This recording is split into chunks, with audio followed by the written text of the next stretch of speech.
El banco más grande de Turquía le cierra las puertas a Nicolás Maduro. Siguiendo las sanciones estadounidenses, la medida limita aún más el comercio internacional del Estado venezolano. Ziraat Bank, el mayor banco de Turquía por activos, cesó los servicios que prestaba al régimen dictatorial en Venezuela, luego de que el gobierno de Estados Unidos amenazara con sancionar a cualquiera que realice operaciones comerciales con Venezuela. El banco estatal con sede en Ankara confirmó sin aclarar los motivos el cierre de la cuenta de la que dependía la cúpula del chavismo para pagar contratistas, mover dinero e importar productos alimentarios. Las nuevas sanciones han limitado aún más el comercio internacional con el Estado venezolano, lo cual ha obligado a buscar alternativas para mantenerlo, incluyendo mandar embarcaciones a Malta para importar productos petrolíferos. El sistema de banca por corresponsalía permite el envío de varios millones de dólares en todo el mundo, y es utilizado por iniciativas públicas y privadas. Esta herramienta ha mostrado riesgos de ser utilizada para lavar dinero y financiar organizaciones terroristas al no estar regulados por estatutos legales internos o externos, y depende de los bancos nacionales verificar las identidades de emisores y receptores. Una publicación en Twitter de la embajada turca en Caracas, condenando las medidas punitivas del gobierno de Trump, indicaba que la alianza de los regímenes seguía intacta, según Kitco, una publicación dedicada al comercio y noticias de metales preciosos. El comercio entre Turquía y Venezuela había crecido 800% en el 2018. Parte de la alianza entre Turquía y Venezuela involucraba el intercambio de oro, acumulado desde la presidencia de Chávez y vendido en secreto, por dinero en efectivo y alimentos. Se calcula que Venezuela ha enviado 900 millones de dólares en oro durante ese año, mientras que la pasta y leche en polvo turcas formaban una parte esencial en las Turkish Airlines, a diferencia de la mayoría de aerolíneas europeas y americanas que han abandonado los aeropuertos internacionales. Sigue haciendo vuelos semanales desde Caracas. La relación entre los dos países había surgido entre las acusaciones de represión política por parte de la comunidad internacional. El presidente de Turquía, Recep Tayyip Erdogan, ha expresado en varias ocasiones su apoyo por su gestión y ha visitado Caracas para consolidar esta relación. Erdogan ha llegado a ofrecer ayuda para aliviar la crisis económica que asola al país caribeño. La actuación de Ziraat Bank, que es propiedad del Estado turco, representan un posible distanciamiento entre los mandatarios a raíz de los riesgos comerciales y financieros que traen aparejadas las sanciones estadounidenses. Este alejamiento coincide con puntos bajos para ambos regímenes. Venezuela se encuentra con una economía sumida en la hiperinflación y la escasez, mientras que Erdogan enfrenta otras sanciones a su país y una derrota reciente con la elección de un alcalde de la oposición en Estambul. Si la oposición gana, condenarán a Nicolás Maduro. Uruguay adoptaría un ajuste fiscal, aunque no radical, a nivel interno, y perdería su neutralidad en la crisis de Venezuela. En el ámbito internacional, en caso de que la oposición gane las elecciones de octubre próximo, dijo a Sputnik el politólogo Antonio Cardarello. Si la oposición gana en Uruguay, habría un ajuste fiscal y una condena al gobierno de Nicolás Maduro.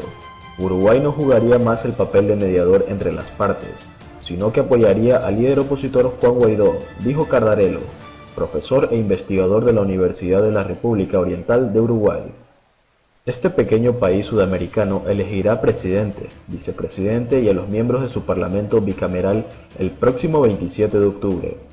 Los candidatos con más chances de suceder al actual mandatario Tabaré Vázquez, según las encuestas, son Daniel Martínez, del gobernante Frente Amplio Izquierda, Luis Lacalle Pou, del Partido Nacional Conservador, y Ernesto Talvi, del Partido Colorado Centro Derecha.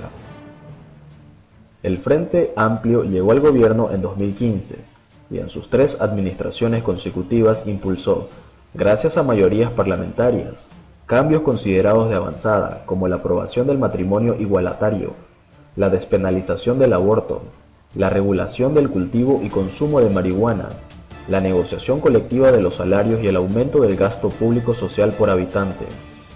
No obstante, los comicios de octubre se le presentan como los más difíciles de los últimos 15 años, según las encuestas, que reflejan una pérdida de votantes acaso por los temas que más le recrimina la oposición, sus políticas en materia de educación y de seguridad ciudadana, y un déficit fiscal de 4.8% del Producto Interno Bruto. Según la última encuesta de la consultora Factum, Martínez lidera la carrera electoral con 37% de intención de voto, seguido por Lacalle Pou con 26% y Talvi con 19%. Esos porcentajes no le permitirían a Martínez ganar en su próxima vuelta, y como colorados y nacionalistas, también conocidos como blancos, han tradicionalmente votado juntos en el balotaje por considerarse de la misma familia ideológica. Las chances del Frente Amplio se ven reducidas respecto de elecciones previas. Recorte no radical. Cardarello explicó que el discurso de la oposición ha estado centrado en equilibrar las cuentas públicas, por lo que de ganar inevitablemente realizaría un ajuste, aunque este no sería radical, según su opinión. Habría una reducción en la cantidad de funcionarios públicos, por ejemplo, pero no se haría con despidos masivos, sino cubriendo las vacantes que queden por temas de jubilación, renuncias y destituciones, sostuvo. Por otro lado, el analista opinó que en ese caso de que gane la oposición no se eliminarían las políticas sociales impulsadas por el Frente Amplio, pero lo que sí podría ocurrir es un recorte en el presupuesto destinado a algunos programas. No me parece que haya un recorte radical. Por lo menos los partidos de la oposición se comprometieron a decir que no va a haber un recorte drástico del gasto público social ni van a eliminar el Ministerio de Desarrollo Social, señaló el especialista. En materia de relaciones laborales, consideró que la oposición no dejará de convocar a los consejos de salarios, órganos conformados por trabajadores, el Estado y el sector privado para fijar categorías de sueldos y beneficios, pero admitió que podría realizarle algunos cambios. En abril, Lacalle Pou, hijo del expresidente Luis Alberto Lacalle, presentó su programa de gobierno y habló de aplicar un shock de austeridad, ya que el déficit no es sostenible. Adelantó que se propone ahorrar $900 millones al año, pero sin dejar de cumplir ninguna función esencial. Por su parte, Talvi propuso en mayo de este año bajar el déficit fiscal a 2.5% del PIB y ahorrar en gasto del Estado unos $1.000 millones anuales, así como modernizar los consejos de salarios.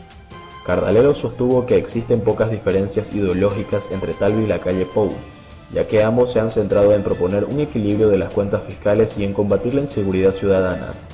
Tienen la misma visión macro de que hay que dejar actuar más el mercado y que el Estado sea menos regulador en las actividades. Por tanto, no habría demasiadas diferencias, agregó. Relaciones con Venezuela. En el ámbito internacional, Cardarello dijo que en caso de que gane la oposición habría una condena expresa al gobierno de Nicolás Maduro, y Uruguay dejaría de tener una posición neutral. Uruguay se alinearía mucho más con la postura de nuestros vecinos y condenaría al gobierno venezolano. Es posible que ese país ya no juegue más el papel de mediador entre las partes, sino que tendría del lado de la oposición venezolana y de Juan Guaidó, agregó. Uruguay se alinearía mucho más con la postura de nuestros vecinos. Sin embargo, consideró que Uruguay no promoverá una política de intervención militar por su tradición histórica.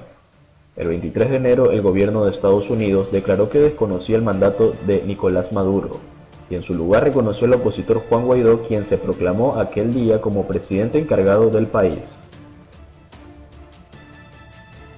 Por otro lado, John Bolton se refirió a los funcionarios del régimen de Maduro. El asesor de seguridad de Estados Unidos aseguró que los chavistas están en contacto con el gobierno interino de Juan Guaidó para ver a qué tipo de arreglo pueden llegar. Sobre Rusia y China, advirtió que deben tener mucho cuidado de cómo proceden en Venezuela. Son como escorpiones en una botella, no confían el uno en el otro. Así se refirió este jueves durante una entrevista con Voz de América, el asesor de seguridad norteamericano John Bolton, sobre los altos funcionarios del régimen venezolano de Nicolás Maduro. Saben que todos están hablando con la oposición para ver a qué tipo de arreglo pueden llegar, por lo tanto no me sorprendería que esa inestabilidad se desarrolle incluso antes de que el gobierno sea entregado a Juan Guaidó y la Asamblea Nacional, y creo que podría llegar en cualquier momento, consideró el funcionario norteamericano. Bolton sostuvo que gran parte de la comunidad internacional y en particular los países que no reconocen a Juan Guaidó como presidente interino, desean ver una solución pacífica a la crisis venezolana. Ciertamente no es nuestro deseo ver una intervención militar. Queremos una transferencia pacífica del poder. Esperamos que el régimen no cause más estragos de los que ya ha causado. Los tiempos ahora son difíciles en Venezuela. Debería ser un país muy rico, pero 20 años de mala gestión han destruido la economía. La presión que ejercemos es sobre el régimen militar. Pese a que el régimen sigue en el poder, en gran parte gracias al apoyo militar, Bolton reiteró que en el seno del ejército existe una fractura. En ese sentido indicó que Maduro y sus compinches tienen miedo de dar órdenes directas a los uniformados porque estos podrían no obedecer. El asesor de seguridad de Donald Trump reveló que el dictador chavista solo confía en los cubanos y los colectivos. Si los 20.000 o 25.000 cubanos que están en Venezuela se fueran a casa, Maduro ya no estaría en el poder. Por su parte advirtió que Rusia y China, dos de los principales aliados del régimen de Nicolás Maduro, deben tener mucho cuidado de cómo proceden en Venezuela, y reiteró que el gobierno de Donald Trump no permitirá que la dictadura continúe provocando más estragos.